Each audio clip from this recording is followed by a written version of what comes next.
Hello friends, Vishnu Shalini latest review.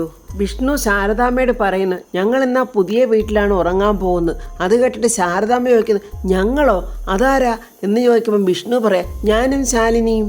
അങ്ങനെ അവിടെ ഇനി ഞങ്ങൾ ഒരുമിച്ച് താമസിക്കണമെന്നാണല്ലോ ശാസ്ത്രമൊക്കെ പറയുന്നത്. ശാരദാമ്മ ഉടനെ ശാലിനിയെ നോക്കുന്നുണ്ട്. ശാലിനി മുഖം കൊടുക്കാതെ ഇങ്ങനെ നിൽക്കുവാണ്. എന്നിട്ട് പെട്ടെന്ന് ശാലിനി ഒരു നാണത്തോടെ ശാരദാമ്മയോട് പറയുന്നു, എനിക്ക് ശാസ്ത്രത്തിലൊന്നും വലിയ വിശ്വാസമില്ല. നമ്മുടെ സമയം നല്ലതാണോ അപ്പോൾ നമ്മൾ എവിടെ നിന്നാലും എല്ലാം ശരിയാകും എന്നല്ലേ എന്നൊക്കെ ഇങ്ങനെ ശാലിനി ശാരദാമ്മയെ നോക്കി പറയുന്നുണ്ട്. രണ്ടുപേരുടെ ഈ ഉരുണ്ടുകളിയൊക്കെ കണ്ട് ശാരദാമ്മയ്ക്കെല്ലാം മനസ്സിലായി. ശാരദാമ്മ പറയാം, എന്നാലേ നിങ്ങൾ രണ്ടുപേരും അവിടെ നിന്നുകൊണ്ടെന്ന് ആലോചിക്കുക, ഞാൻ പോയി കുറച്ച് ചുക്ക് കാപ്പി എടുത്തുകൊണ്ട് വരാം എന്നും പറഞ്ഞ് ശാരദാമ്മ അകത്തോട്ടം കയറി പോവാണ്.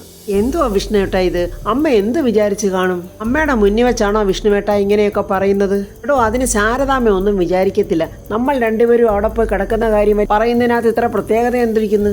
നമ്മൾ പിന്നെ അവിടെ പോയി എന്തെടുക്കാനാ? പോയിരുന്ന് കുത്തിയിരുന്ന് നേരം വെളുപ്പിക്കാനോ? പിന്നെ ഒരൽപ്പം നാണത്തോടെ റൊമാൻസോടുകൂടി ശാലിനിയോട് ചോദിക്കുക, ശാരദാമ്മ വിചാരിച്ചതൊക്കെ അവിടെ കിടക്കട്ടെ, പക്ഷെ താൻ എന്താ വിചാരിച്ചതെന്ന് പറ.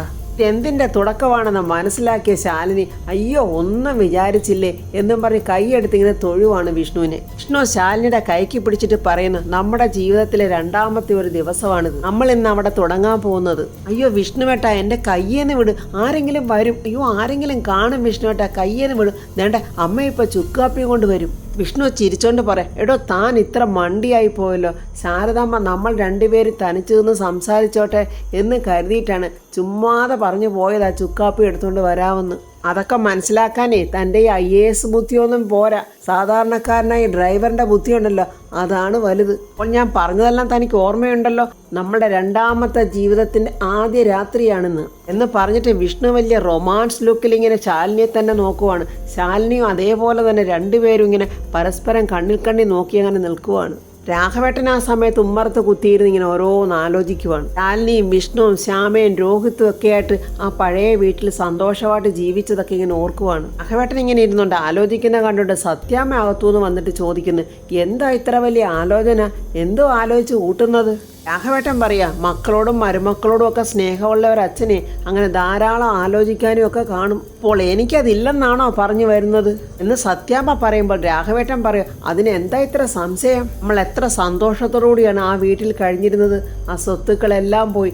എല്ലാം നിന്റെ എടുത്തുചാട്ടത്തിന്റെ പേരിലല്ലേ ഫാമേ? സ്വത്തുക്കൾ പോയതും നശിച്ചതും ഒന്നും മാത്രമല്ല, നമ്മളുടെ ഒത്തൊരുമയും സ്നേഹവും എല്ലാം പോയില്ലേ? ഒന്നുമില്ലെങ്കിലും ആ ശ്യാമ വെടിയേറ്റ് കിടക്കുന്നത് അറിഞ്ഞിട്ട് നീ ഒന്ന് പോയി കാണുകയെങ്കിലും ചെയ്തോ? ഇനി പോയി കണ്ടില്ലെങ്കിലും വിളിച്ചൊന്ന് അന്വേഷിക്കുകയെങ്കിലും ചെയ്തോ ഫാമേ നീ? നമ്മുടെ സ്വത്തുക്കളെല്ലാം തിരിച്ചു കിട്ടാനുണ്ടായ കാരണം ആ ശാലിനിയുടെ ബുദ്ധി ഒന്നുകൊണ്ട് മാത്രമാണ്. അവളുടെ അനുജത്തിയാണ് ഇപ്പൊ വെടിയേറ്റ് കിടക്കുന്നത്. അതുപോലെ നീ ഓർത്തില്ലല്ലോ ഫാമേ? ഉപേന്ദ്രൻ അങ്ങനത്തെ ഒരാളാണ്, അവൻ ചതിക്കും ഒക്കെ ഞാൻ നിനക്ക് മുന്നറിയിപ്പ് തന്നതല്ലേ? എന്നേക്കാൾ കൂടുതൽ അവനെ നിനക്കാണോ അറിയാവുന്നത്? കുഞ്ഞിലേ മോല് കളിച്ച് വളർന്നതല്ലേ? അവൻ എത്തരക്കാരനാണ്, അവൻ എന്തൊക്കെ ചെയ്യുമെന്ന് എനിക്കല്ലേ അറിയാവൂ. എന്നേക്കാൾ കൂടുതൽ വിശ്വാസം നിനക്ക് അവനോടല്ലേ തോന്നിയത്? പിന്നെ രോഹിത്തിന്റെ കാര്യം അവന്റെ പ്രായത്തിന്റെ എടുത്തുചാട്ടമാണെന്ന് പറയാം. എനിക്കിപ്പോൾ ആളെ കാണിക്കാൻ വേണ്ടി ഹോസ്പിറ്റലിൽ പോകേണ്ട ആവശ്യമൊന്നുമില്ല. പിന്നെ ഇപ്പോൾ രാഘവേട്ടൻ പോയി കണ്ടതല്ലേ, കണ്ടിട്ട് കുഴപ്പമൊന്നും ഇല്ലെന്ന് പറയുകയും ചെയ്തല്ലോ. എന്നാലും എൻ്റെ ഫാമേ, നിനക്ക് എങ്ങനെ ഇങ്ങനെയൊക്കെ പെരുമാറാൻ കഴിയുന്നു? ഇങ്ങനെയൊക്കെ സത്യാമ്മയും രാഘവേട്ടനോട് സംസാരിച്ചുകൊണ്ട് നിൽക്കുമ്പോൾ പിള്ള അതാണ്ട് രാഘവൻ സാറേ എന്ന് പറഞ്ഞ് വിളിച്ചു കൂവിക്കൊണ്ട് ഓടി വരുവാണ്. പിള്ളയെ അങ്ങനെ ഓടി വരുന്നത് കണ്ട് രാഘവേട്ടനെ സത്യാമ്മയും വല്ലാതെ പേടിക്കുന്നുണ്ട്. എന്തോ അത്യാഹിതം ആർക്കോ സംഭവിച്ചല്ലോ, അതുകൊണ്ടാണല്ലോ ഇയാൾ ഇങ്ങനെ ഓടി വരുന്നത്. എന്താ പിള്ളേ, എന്താ പിള്ളേ എന്നിങ്ങനെ അവർ രണ്ടുപേരും ചോദിക്കുവാണ്. എന്താ നീ ഇങ്ങനെ ഓടി അലച്ച് വരുന്നത്? നിനക്ക് കുടുംബവും പിള്ളേരും ഒന്നും ഇല്ലേ? വീട്ടിലൊന്നും പോവണ്ടേ എന്നൊക്കെ ഇങ്ങനെ രാഘവേട്ടൻ ചോദിക്കുന്നുണ്ട്. അത് കേട്ടിട്ട് പിള്ളച്ചേട്ടൻ പറയാം, എനിക്ക് എൻ്റെ കുടുംബം രണ്ടാമത്തെ കാര്യമല്ലേ രാഘവൻ സാറേ? എനിക്ക് ആദ്യം ഇവിടുത്തെ കാര്യമല്ലേ നോക്കാനുള്ളത്? സാറിൻ്റെ അനിയൻ ആ ഉപേന്ദ്രൻ വീണ്ടും തോക്കും കൊണ്ട് ഇറങ്ങിയിരിക്കുവാണല്ലോ സാറേ. രോഹിത്ത് കുഞ്ഞിനെ കൊന്നേ അടങ്ങുമെന്നും പറഞ്ഞാണല്ലോ നടക്കുന്നത്. ഇപ്പൊ രോഹിത്ത് കുഞ്ഞിന് വെടിയേറ്റെന്നോ സീരിയസ് ആണെന്നോ ഹോസ്പിറ്റലാണെന്നോ ഒക്കെ പറയുന്നത് കേട്ട്. അത് കേൾക്കുമ്പോൾ സത്യാമ്മയ്ക്കും രാഘവേട്ടന് ഭയങ്കര സങ്കടം തോന്നുന്നുണ്ട്. രാഘവേട്ടൻ സത്യാമ്മയോട് പറയുന്നത്, ഫാമേ നീ ഇത് കേട്ടില്ലേ? അവൻ ഇപ്പോഴും അവന്റെ സ്വഭാവം മാറ്റിയിട്ടില്ലെന്ന്. ഇതാണ് ഞാൻ പറയുന്നത്, ഇനിയും അവന്റെ പക കൂടത്തതേ ഉള്ളു. ഞാൻ പറഞ്ഞതല്ലേ ഫാമേ, നമുക്ക് അവരോടൊപ്പം പോയി നമ്മുടെ പഴയ വീട്ടിൽ താമസിക്കാവുന്ന. ആള് കൂടുതൽ ഉള്ളിടത്തോട്ട് അവൻ പെട്ടെന്ന് വരില്ല. പ്രത്യേകിച്ച് ഞാൻ അവിടെ ഉണ്ടെങ്കിൽ എൻ്റെ മുന്നിലോട്ട് വരാൻ അവനൊന്ന് മടിക്കും. എൻ്റെ നേരെ തോക്ക് ചൂണ്ടാനേ അവനൊന്ന് വിറയ്ക്കും. അപ്പോൾ സത്യാമ്മ പറയുന്നു, അതൊക്കെ നമുക്ക് പിന്നീട് ആലോചിക്കാം. ഇപ്പോഴാ ഉപേന്ദ്രനെ മൂക്കുകയറിടാൻ ഇവിടെങ്ങും ആരും ഇല്ലേ? ഈ സമയം അനൂപ് നൂർജഹാന്റെ വീട്ടിലോട്ട് വരികയാണ്. നൂർജഹാനാണെങ്കിൽ സങ്കടത്തോടെ അനൂപിന്റെ ഫോട്ടോയിൽ നോക്കി ഇങ്ങനെ ഇരിക്കുമായിരുന്നു. അനൂപ് നൂർജഹാന്റെ റൂമിന്റെ സൈഡിലുള്ള ജനലിൽ കൂടെ വന്ന് വിളിക്കുന്നുണ്ട്. ആരാ വിളിക്കുന്നതെന്ന് നൂർജഹാന് മനസ്സിലായില്ല. ആരാണെങ്കിൽ നൂർജഹാൻ വിളിക്കുമ്പോൾ അനൂപ് തന്നെ ആ ജനല് തുറക്കുന്നുണ്ട്. അപ്പോൾ നൂർജഹാൻ അനൂപിനെ കണ്ടങ്ങ് ഞെട്ടുവാണ്. അയ്യോ എന്തിനാ ഇങ്ങോട്ട് വന്നേ എന്നിങ്ങനെ നൂർജഹാൻ വെപ്രാളപ്പെട്ട് ചോദിക്കുവാണ്. പിന്നെ ഞാനിങ്ങോട്ട് വരണ്ടേ? ഇങ്ങനെ ഒരു സാഹചര്യത്തിൽ തന്നെ ആശ്വസിപ്പിക്കാൻ ഞാനല്ലാതെ പിന്നെ വേറെ ആരാണുള്ളത്? എൻ്റെ ബാപ്പിച്ചി എന്നും പറഞ്ഞ് നൂർജഹാൻ അങ്ങ് കരയുവാണ്. എല്ലാം വിധിയാടോ, ഇനി പറഞ്ഞിട്ടൊന്നും കാര്യമില്ല. അനൂപ് നൂർജഹാനോട് പറയുന്നു, താൻ പുറത്തോട്ടൊന്ന് വന്ന്. അയ്യോ ഞാൻ വരില്ല, അവരൊക്കെ ആളുകൾ അവിടെ ഉണ്ട്, അവർ കാണും. ഇല്ല, ആര് കണ്ടാലെന്താ, എനിക്കൊരു കുഴപ്പമില്ല, താൻ പുറത്തോട്ടൊന്ന് വന്നേ എന്നും പറഞ്ഞ് അനൂപ് നൂർജഹാനെ നിർബന്ധിക്കുവാണ്. അങ്ങനെ നൂർജഹാനും പുറത്തോട്ട് വരുന്നുണ്ട്. അനൂപിൻ്റെ അടുത്തോട്ട് വന്നിട്ട് നൂർജഹാൻ അങ്ങ് പൊട്ടിക്കരയുവാണ്. ഇത്രയും നാളും ഞാൻ ഇവിടെ നിന്നത് എൻ്റെ ബാപ്പിച്ചിയെ നോക്കാൻ വേണ്ടിയായിരുന്നു. ഇപ്പോഴെൻ്റെ ബാപ്പിച്ചി നമ്മളെ ഒന്നിക്കാൻ വേണ്ടി മനഃപൂർവ്വം ഒഴിഞ്ഞു തന്നതാണെന്നാണ് എനിക്ക് തോന്നുന്നത്. എൻ്റെ ബാപ്പിച്ചി എന്നെ ഓർത്ത് നീറിയാണ് മരിച്ചത്. പിന്നെ മാമയാണെങ്കിൽ നസീറിനെ കാണാത്തതുകൊണ്ട് ആ ദേഷ്യം മുഴുക്കെ എന്നോടാണ് കാണിക്കുന്നത്.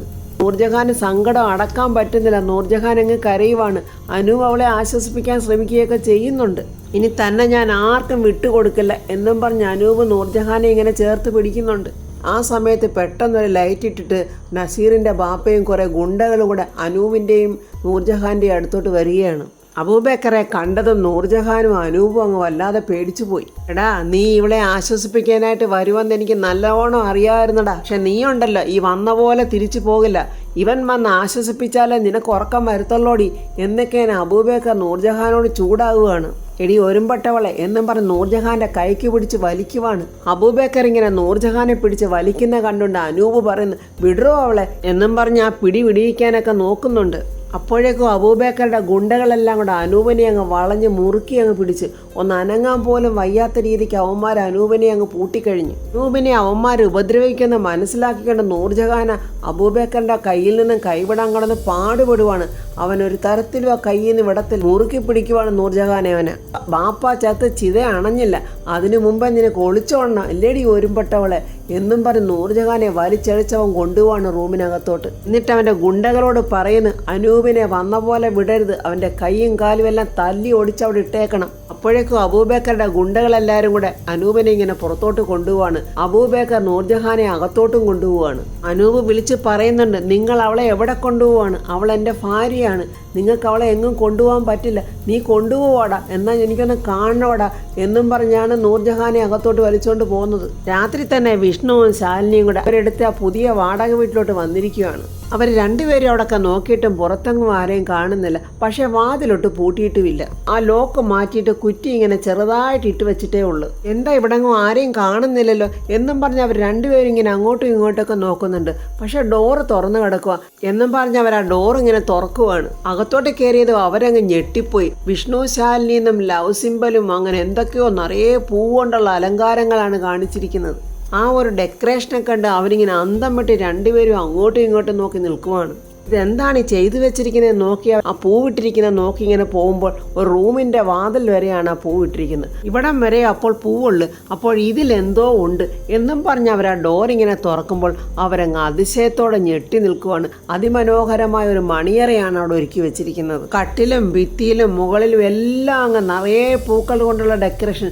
അത് കണ്ടിട്ട് ശാലിനി പറയുന്നു, വിഷ്ണുവേട്ട ഇതൊക്കെ കൊള്ളാവല്ലോ, ഇതൊക്കെ ആരായിരിക്കും വിഷ്ണുവേട്ട ചെയ്തത്?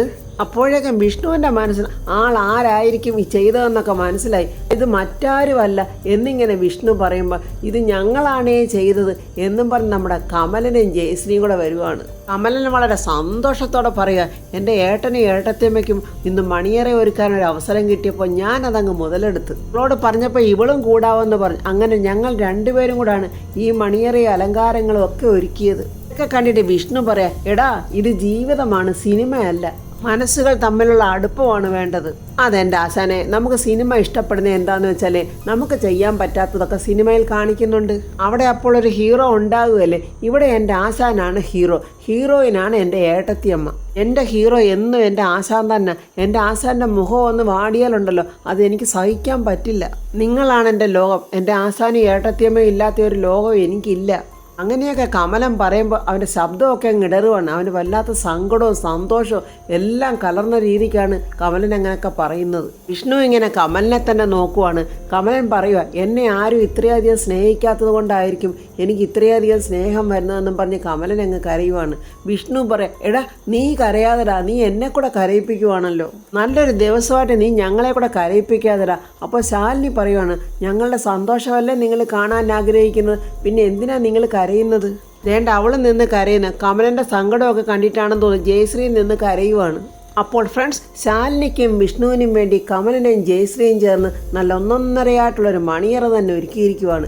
ആ മണിയറയിൽ അവർ സന്തോഷത്തോടെ കഴിയട്ടെ. ഇനി വിഷ്ണുവും ശാലിനിയും അവരുടെ മക്കൾ രണ്ടുപേരും ചേർന്ന് നല്ല സന്തോഷകരമായ ഒരു ജീവിതം നയിക്കുന്ന റിവ്യൂമായി നമുക്ക് നാളെ കാണാം. എൻ്റെ റിവ്യൂ ഇഷ്ടപ്പെട്ട ലൈക്കും കമൻസും സബ്സ്ക്രൈബ് ചെയ്യാത്തവർ സബ്സ്ക്രൈബ് ചെയ്യണേ.